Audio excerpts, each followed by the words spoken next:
Cedric, how does it feel to teach these students?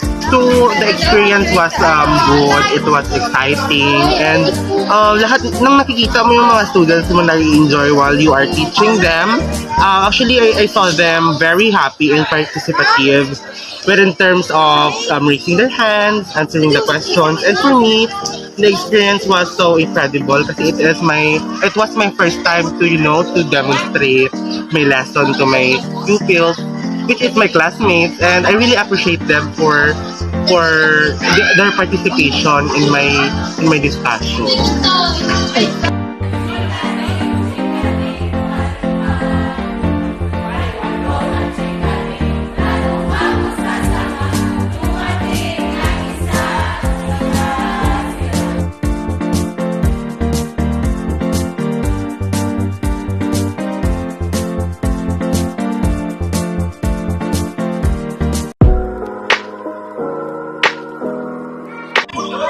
For you teachers, how was the experience? Naging madali ba sa inyo or naging mahirap ba ang demonstration?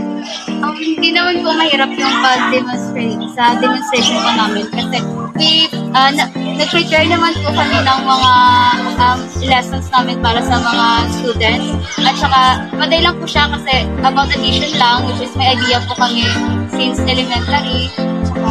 And then, hindi naman mahirap ang pagtuturo kasi may participation ang bawat students sa classroom. So, hindi kami nahirapan sa pagtuturo.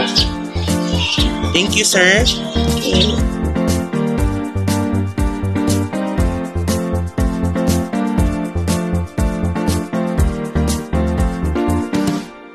Hi ma'am, good morning. I would like to ask if na-enjoy nyo po ba or naintindihan nyo ba ang aming discussion sa aming demonstration, the group 1? I would say yes because na-deliver ng maayos at na-explain din ito ng maayos in creative way.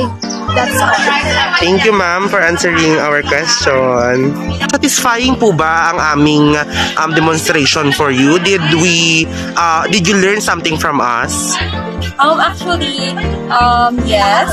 Tapos, yung inyong discussion sa amin, mga students ninyo ay very intelligent, nakaka-attract yung inyong mga activities na pinapagawa, lahat ng lessons nyo, lahat ng mga recorders nyo ay nagawa ng tama, and good job everyone. That's all.